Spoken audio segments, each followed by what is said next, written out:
We are live. Oh yeah, live. All right. Sorry about the.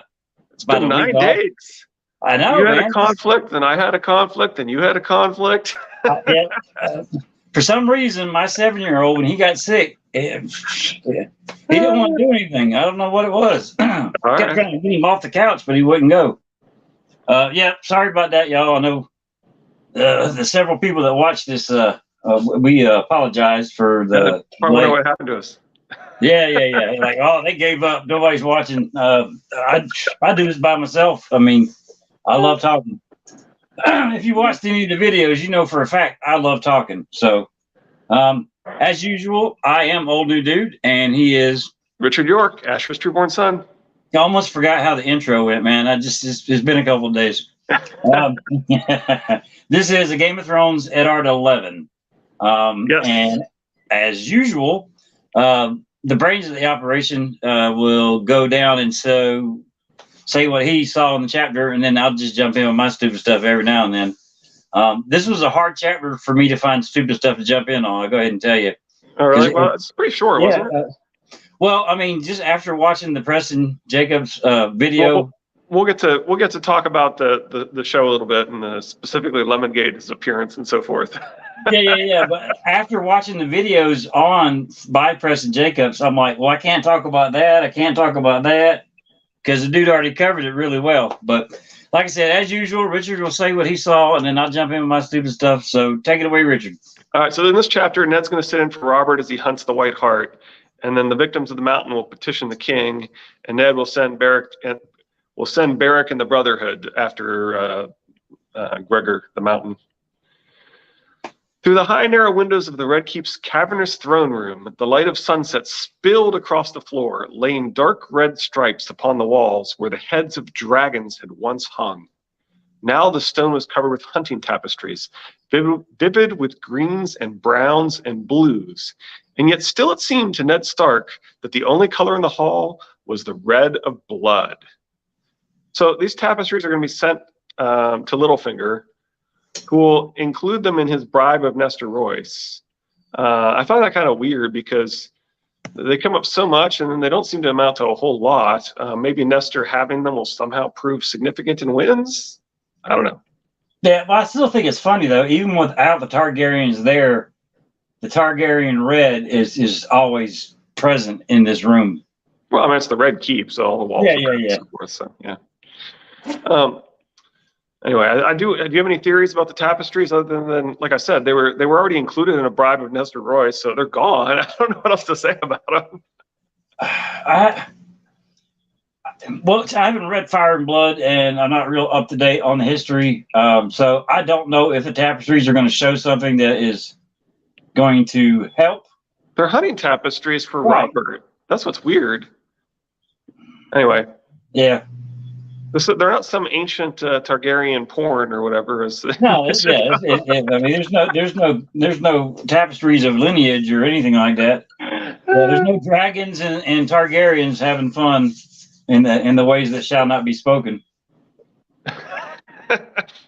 A White Hart had been sighted in the Kingswood, and Lord Renly and Sir Barristan had joined the king to hunt it, along with Prince Joffrey, Sandor Clegane, Balon Swan, and half the court. So George complained about how season 1 of Game of Thrones portrayed this hunt. Since we bring the quantum leap interpretation of Song of Ice and Fire, I would say that Ryan Condal tried to put right what once went wrong in episode 3 of House of the Dragon. Oh, yes. Well, at least they had horses. There will be, in the next chapter, it'll be more obvious, where Sansa explains you're supposed to do the White Hart no harm, but she envisions a Lannister golden arrow for this hunt. So that's clearly what they're referencing there. They have the king use this Lannister golden spearhead, and of course it's definitely Sansa and Jane are talking about how you're not supposed to harm the White Hart and so forth. Well, I mean, I know we're going to talk House of Dragon at the end of it, but I think it's funny that the White Hart, even though it's probably a lie to get Robert into the woods, didn't show itself to that king. But it does show itself to Rhaenyra. Yep. But go ahead. The West had been a tinderbox since Catelyn had seized Tyrion Lannister. Both Riverrun and Castle Rock had called their banners, and armies were massing in the pass below the Golden Tooth. It had only been a matter of time until the blood began to flow. The sole question that remained was how best to staunch the wound. So, Ned understands the politics. He's looking to stop the bloodshed. He's trying to be the good guy here. Yeah, but I remember my hidden fingers. Oh yeah, it's not extremely obvious in this chapter, but if you remember that last sentence of that paragraph, the sole question that remained was how to best staunch the wound. And then you stop the bloodshed. It doesn't work out that way. No. Sad-eyed Sir Carl Vance, who would have been handsome but for the wine-stained birthmark that discolored his face, gestured at the kneeling villagers. So this could be inspiration and or foreshadowing of Bloodraven. Right. Imagine Beric Dondarrion as a pale youth with bloodstained. It might not have been Beric Dondarrion that he was planning on doing the resurrections with. It might have been Carl Vance. Yeah. But why he switched it, I don't know. Dondarrion does sound better than Vance. Sorry, your last name's Vance. So. Yeah. Rise, Ned commanded the villagers. He never trusted what a man told him from his knees. All of you, up. I find this interesting because, especially given the context of like Balon's rebellion, where Balon has actually taught his kids, it's always okay to go to your knees because you can just turn on people later. Ned's confession and execution. Arthur Dayne and Mance Rayder refused to kneel, so because they're trying to be honorable and so forth. So it's just kind of an interesting note. His Grace is hunting across the Blackwater, Ned said, wondering how a man could live his whole life a few days' ride from the Red Keep and still have no notion what his king looked like. Ned was clad in a white linen doublet with the direwolf of Stark on the breast. His black wool cloak was fastened at the collar by his silver hand of office. Black and white and gray, all the shades of truth. Given Ned makes a habit of eating with his people, it seems strange to me that he would expect a commoner to travel. I do like the reminder that Stark white and gray are about truth and the stark difference between the Starks and the more gray characters. They weren't no raiders, though, my lord. They had no mind to steal our stock, not these. They butchered my milk cow where she stood and left her for the flies and the crows. So we discussed in our last episode how Tywin's raids are not the same motive as Robb's and how motive is what makes an act a crime, right? Right. At Wendish Town, the people sought shelter in their holdfast, but the walls were timbered. The raiders piled straw against the wood and burned them all alive. When the Wendish folk opened their gates to flee the fire, they shot them down with arrows as they came running out, even women with suckling babes. Oh, dreadful, murmured Varys. How cruel could men be? They would have done the same for us, but the sharer holdfast made of stone. Wood, straw, and stone. So the Lannisters might be the big bads, but I thought the Starks were the wolves. My wife thought I was freaking crazy last night when I just busted out laughing at the wood, straw, and stone. It's clear he's making this reference deliberately, right? It's fun. Yeah. This one quick thing though, Wendish Town, is that near the inn at the crossroad, correct? Yeah, I don't remember. I'd have to look it up on a map. I think I'm sure who would have it. If I remember in Preston Jacobs' video. He talks about how this may be, there may be some exaggerations here by the Riverlands Knights. They may have all coordinated to exaggerate what's going on potentially. Right, but the Wendish Town, one thing later on, and it might even be in this book or it might be Clash of Kings, but doesn't Tywin string up the lady that owned and ran the inn at the crossroads? Oh, definitely. For allowing his son to be, so if she's still there. Right. Yeah. And I actually think that Preston may be wrong about the exaggeration. I think what's going on here is they're conflating Amory Lorch and the other Lannisters, right? He's sending out multiple crews. Right. So they're conflating all of those with the Mountain when there's really only one or two of these that are really the Mountain's work. Well, that's like later when everybody thinks it's the Hound that's attacking everybody. Right. Even if it's not the guy that's in his helmet, the Hound is everywhere. All right.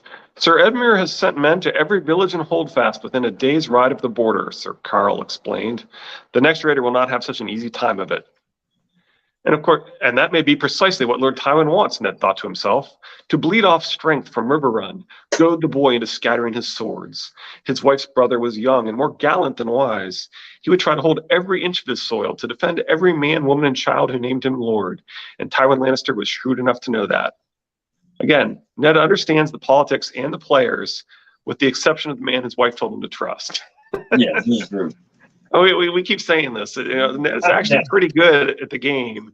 It's just that he's trusting Littlefinger, and I actually think that John Arryn may have been a pretty good hand, except for trusting Littlefinger. Right? The Tully sisters convinced their husbands to trust Littlefinger. Littlefinger's embezzling fortunes, and that's really why the realm is in debt. Right. If it wasn't the deal between John Arryn and Dorne, I know you've heard that theory. I think we talked about it before. Yeah, that's where possibly that's where a lot of the gold was going, and he needed Littlefinger to cover up the gold that's going down south. Could be. Yeah, but still, he trusted the wrong person. Thank the gods for old Lord Hoster, then. Tywin Lannister was as much fox as lion. So Lan the Clever was supposedly a bastard of Floris the Fox, and I think David Lightbringer's had some good discussion about the symbolism and history of that, and how this is a reference to some sort of mythological fox or something. I don't remember exactly, but I think there's something there, and so I think there's sort of a nod to that, right? Saying as much fox as lion. Yeah. Burning Clegane's fields and slaughtering his people will not restore the king's peace, only your injured pride. De-escalate, but with accountability. Lord Beric, he called out, Thoros of Myr, Sir Gladden, Lord Lothar. The men named stepped forward one by one. Each of you is to assemble 20 men to bring my word to Gregor's keep. 20 of my own guards shall go with you. Lord Beric Dondarrion, you shall have the command as befits your rank. A brotherhood is born. See, this doesn't make a whole lot of sense to me because of the staunch the wound, and you got reports of 50, 100, or hundreds and hundreds of people attacking the Riverlands. But he's trying to hold one person accountable and otherwise de-escalate, right? He doesn't want this to become vengeance and war. He wants it to be justice. And so he says, okay, we've had an accusation of one man. We're going to fly people under the king's banner to arrest one man. So this is de-escalation. You're taking it from a war of one whole group to another and saying, no, we're going to treat this as a crime by one person, and we're going to do justice for that crime. In my mind, it would just be even more de-escalated to have Sir Gregor come stand before the throne without renouncing him and pulling land and all that stuff, because he found him guilty right then and there. Yeah. Instead of bringing him forward and say, okay, I don't know. I think it's about as little as he can do and still satisfy people, and yet, I think it's a reasonable compromise of what he needs to do to kind of cool off these heads here. Yeah. No one doubts your valor, Sir Loras, but we are about justice here, and what you seek is vengeance. It's often hard to tell the difference, but Ned is pretty clear about what's going on here, what's justice and what's vengeance. Yeah. Had it been me up there, I should have sent Sir Loras. He so wanted to go, and a man who has the Lannisters for his enemies would do well to make the Tyrells his friends. Sir Loras is young, said Ned. I dare say he will outgrow the disappointment. And Sir Ilyn, the eunuch stroked a plump powdered cheek. That's interesting.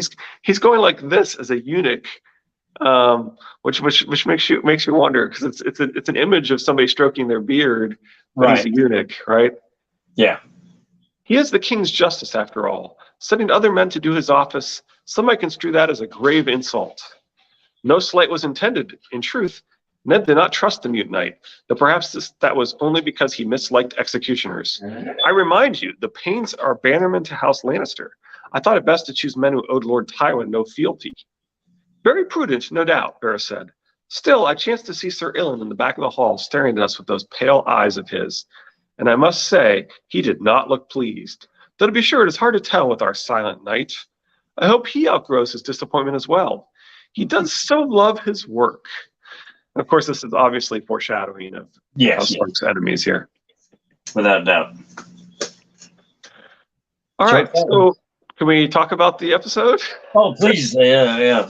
This is without a doubt my favorite episode. Oh, really? Well, first off, I do want to say that overall, I think that I come to this with the belief that these stories are about a real world conspiracy by the scholars, the priests, and their patrons to form Western patriarchy, right? And I've been saying this all along, right? That this is about the erasure of Asherez the Dione and her marriage to God the Father, right? And so in my mind, this whole story has always been about the High Towers and the Faith and the Maesters erasing the dragons and erasing Rhaenys and Rhaenyra and even Rhaena, the queen in the west and the queen in the east, or Dreamfire Rhaena is what Preston calls her. So in the history, we had Aegon the Conqueror, and it was at least implied that Visenya was his heir until he had kids. So he had an unofficial, at least unofficial, maybe even official female heir, right? Right. And then Aenys, who I can't remember if he had a daughter first or not, or if so I can't remember if Aenys specifically had a female heir or not. But we know that Maegor the Cruel took over, arguably should have been heir because he's technically the first wife's kid, and arguably the elder wife. Right, and arguably she should have been as the oldest of the triplets, or not triplets, sorry, 3 siblings. Right. She should have been. She maybe should have been considered the overall high queen kind of person anyway, right? Yeah. And then he explicitly names Rhaena as his heir. And when Jaehaerys, I think it's Jaehaerys that comes next. But anyway, whoever succeeds him, which I think might be Jaehaerys, I think it's Jaehaerys, explicitly names Rhaena as heir. Now Rhaena specifically says that it was sort of implied that Rhaena may have had the choice here, and maybe you could argue Visenya sort of had the choice. And Rhaena says at one point, good Queen Alysanne is Rhaenys the Conqueror, and I am Visenya. I never doubted it. So the implication is that Rhaena and Visenya choose to make their younger brother, choose to make their younger brother king. Not that it's automatic, just that they've sort of chosen that, right? They've chosen to crown the king. In fact, Visenya is the one that crowns Aegon. Well, I mean, chances are it's all his idea, anyways. It was all. Well, I don't know. She specifically crowns him, so it seems to me like she was totally on board with the idea. He's the High King kind of thing, right? Right. And maybe part of that was so as not to slight her sister too, right? Because naming yourself as the overall top when there's 2 queens could be seen as somewhat of a slight. So making yourself equal to your sister and naming your brother as king kind of makes sense anyway, right? Yeah. So anyway, it's sort of implied that Rhaena did not want to be queen over Jaehaerys. And she even says, like I said, she even declares herself at one point, she is Rhaenys and I am Visenya. I never doubted it. So this is the rebirth. So that may even imply that the Targaryens believe that there will be 3 siblings, an older warrior ice queen, right? Yeah. And a recoming of Aegon and his. Maybe there's actually a prophecy that says the 3 heads of the dragon will come again, and that they will be, the older sister, the brother, and the younger sister, right? Right. So it sort of almost implies that she sees them as Aegon come again, right? Yeah. And so anyway, my point is so it's Jaehaerys himself who explicitly names a female heir, and then you've got these as Preston has talked about, you've got these houses that have been around for thousands of years. There's no way this lasts unless what's going on here is when there's no sons, the female's kids take the name and the female inherits. And it's very clear, as I keep saying, from Arnulf and Cregon's Karstark, that everyone agrees females inherit, the daughter comes before her uncle, right? It's very clear. And it's very clear that when you read page 204, that they codified into law what was always the long-standing belief of the correct way to behave, which is you do not disinherit the first wife. The first wife's kids come before the second wife's kids, right? Yes. The youngest daughter of the first wife comes before the oldest son of the second wife. And it's explicitly in the law, right? And so what's going on is that the Maesters are forming this, the High Towers and Maesters and the Septons are forming patriarchy by erasing. Now arguably Ashera was the dragon, and specifically the sea dragon, before she became the Tree of Life, right? So they're purging history of the dragons. They're purging history specifically of female equality and female inheritance, and so they're purging the idea that Rhaenys was the rightful heir and that Rhaenyra is the rightful heir, when it's very clear that Rhaenys was the rightful heir and Rhaenyra was the rightful heir.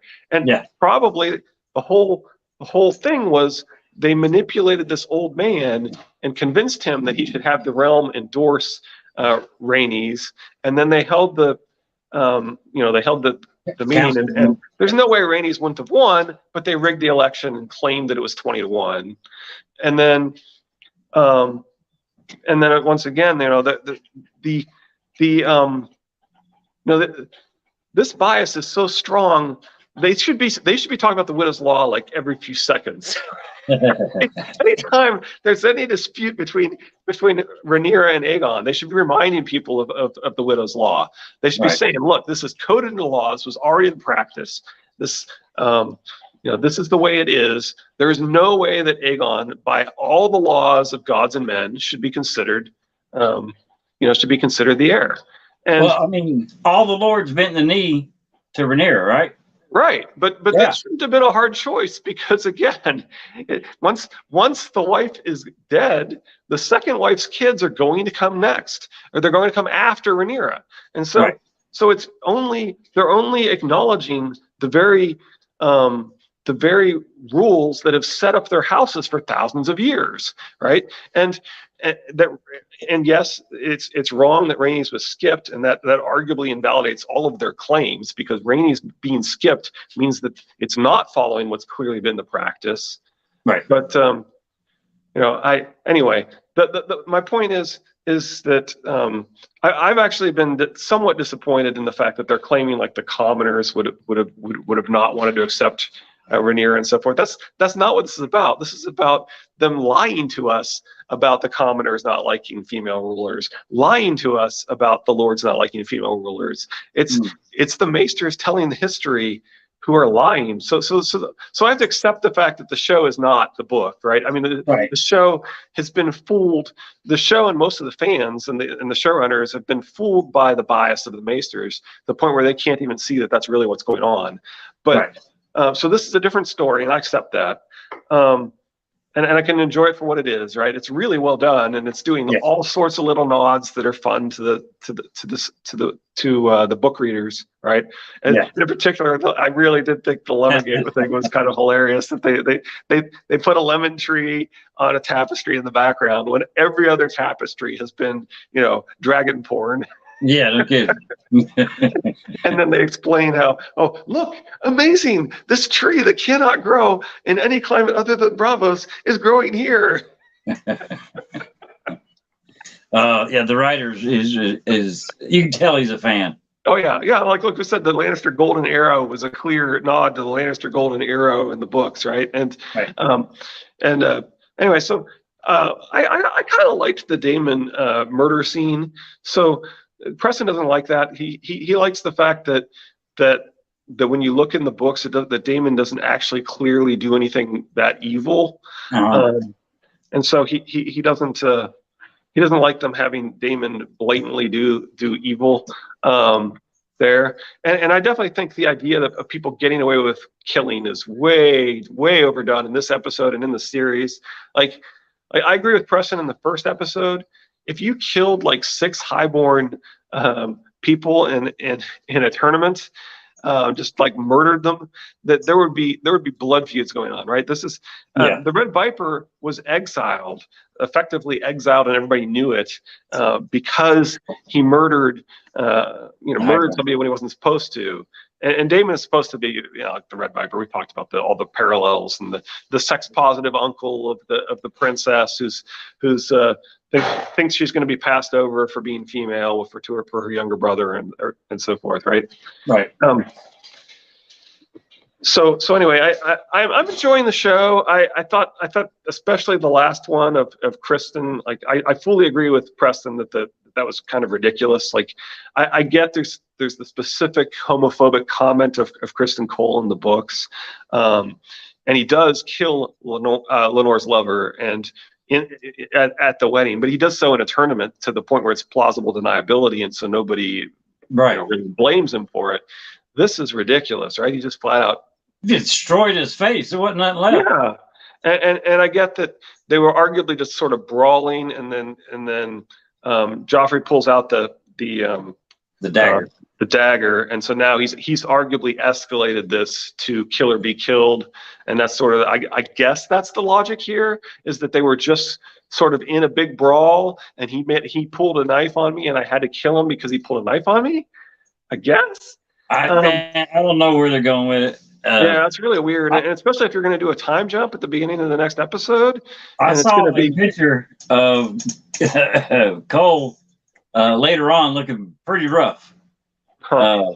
I'm assuming somebody had said something. They aged him quite well with what they did. Oh, cool. Yeah, my son doesn't even know that it's the same person when he looked at it. He was like, "What?" Good.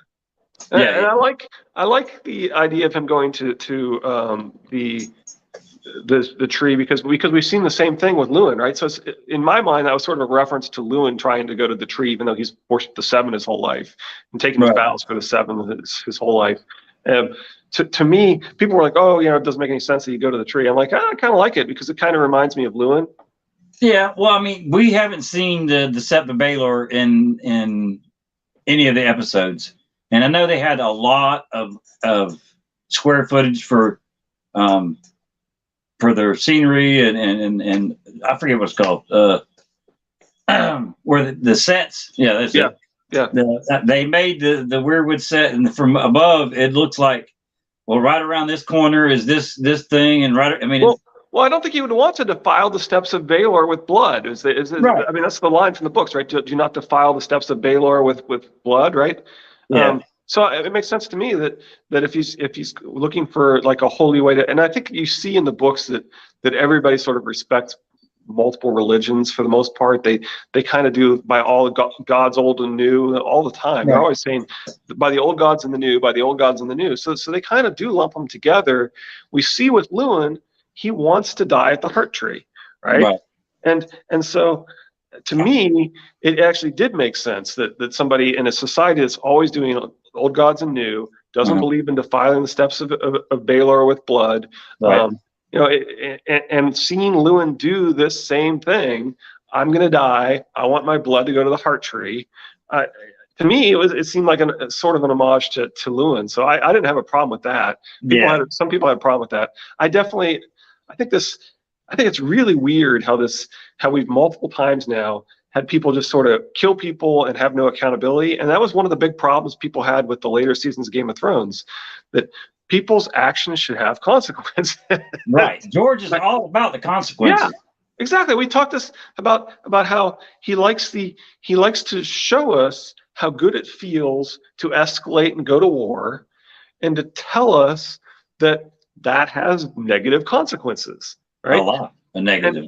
Right. And that's what these books are about. And so having a series that's multiple times now, having people just flat out kill someone with no consequences it doesn't fit in the spirit, right? Right. So I definitely have a problem with that. But like I said, I've learned to say, okay, this is a pretty good show. It's not really telling me the history of what happened here, and I have to accept that and just say this is one, these are these people's interpretation of these events, and they're kind of interesting interpretations for the most part, but that one really bothers me.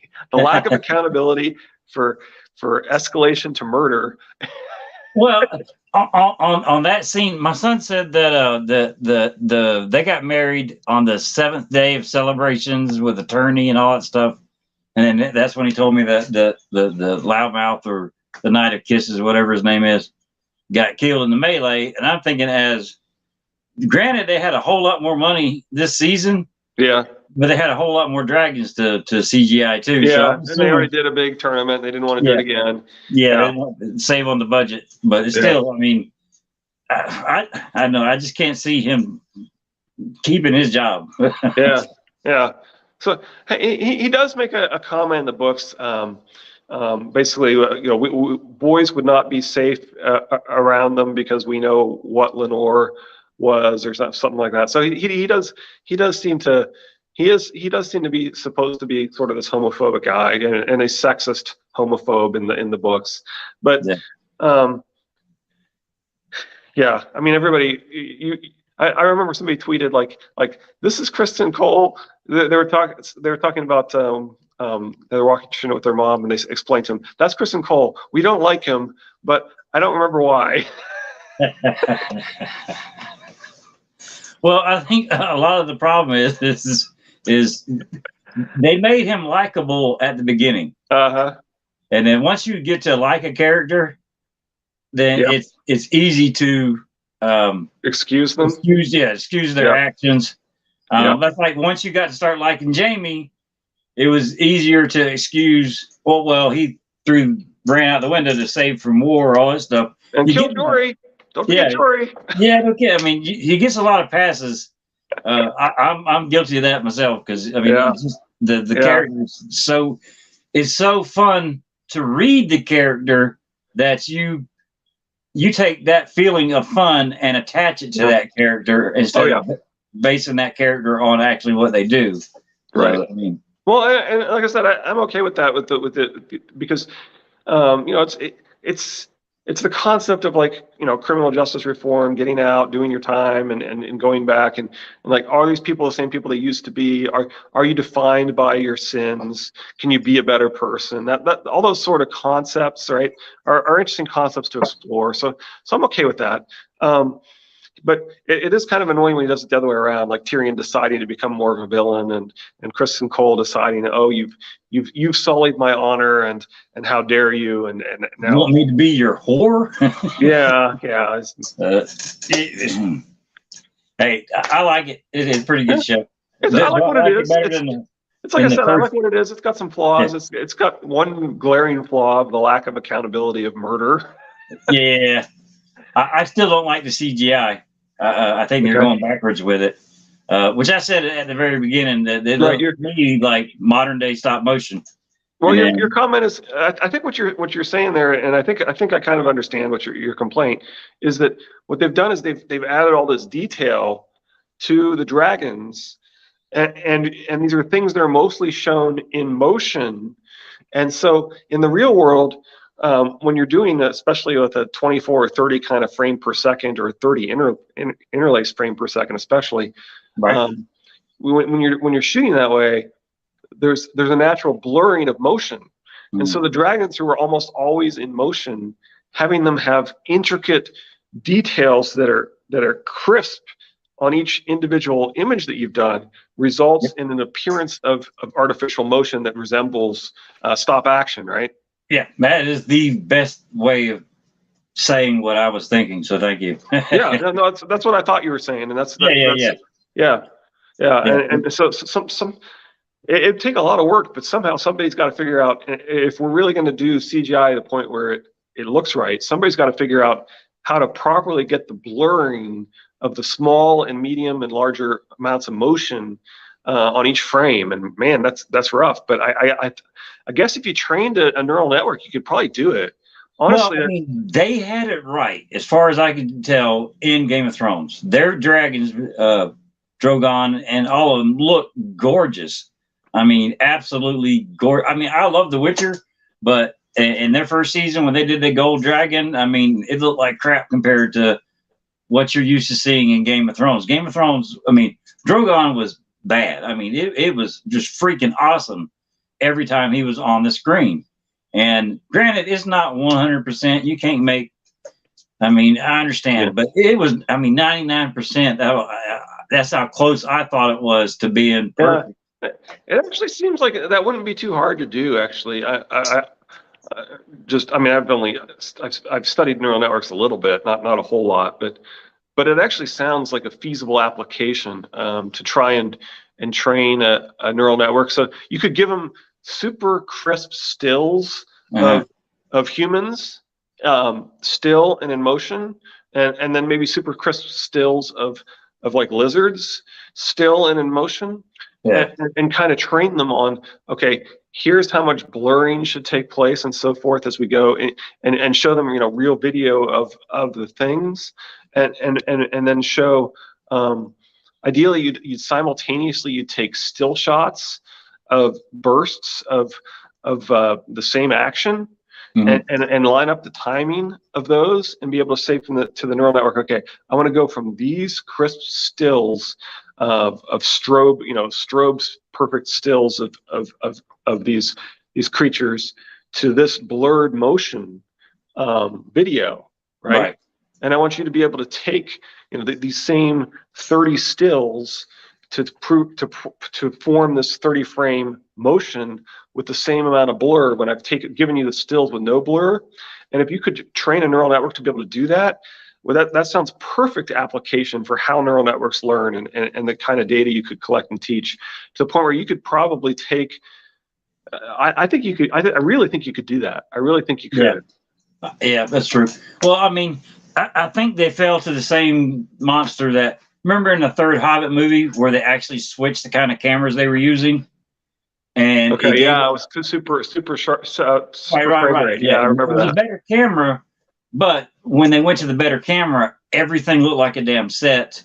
And when the eagles were flying, it looked like they were going Mach speed. I mean, right. That's what I'm saying is if each one of those stills has perfect crisp detail on the dragon, it's not going to look like it's moving.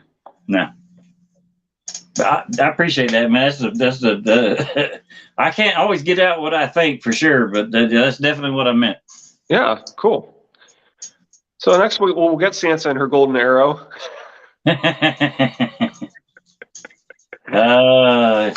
We're getting to the point where I'm slowly starting to dread the further we get in. we're gonna get Sansa like from the mouths of babes or whatever. We're gonna get the wisdom of, he's nothing like that. Yeah. Okay. Well, I just know the sooner we get, or the closer we get to the head chop, the more I hate it. I mean, it's the book; it has to happen for everything else that follows behind it. But it's one of those scenes. It's like the Red Wedding. Just, it's coming, and you kind of dread it a little bit. So I'm dreading it a little bit the further we get in on this stuff. Yep. Sansa and Arya are gonna fight. Ned's gonna tell them they're going home, and Sansa's gonna explain that Joffrey's a Lannister. Yep, that's pretty much it. But sorry about Monday. Yeah, are you good for Friday? Yeah, I think so. All right, get back on track here. Hopefully. All right, that was a short Eddard chapter and some really good points for House of the Dragon. Hope so. Yeah, I appreciate it. I can actually explain that a little bit better to my son now about what I was trying to talk about. You actually explained it better than Kevin Pendragon. Is that? He's a YouTuber. You recommend. I started watching some of his stuff. Yeah. It's pretty good, and he pointed it out. I think it was after the third, fourth episode about the CGI. All right, that was it. Glad we're back on track. And next week or next Friday will be Sansa. I have been Old New Dude, and he has been Richard York, Asher's Newborn Son. Y'all take care. See you Friday. Bye.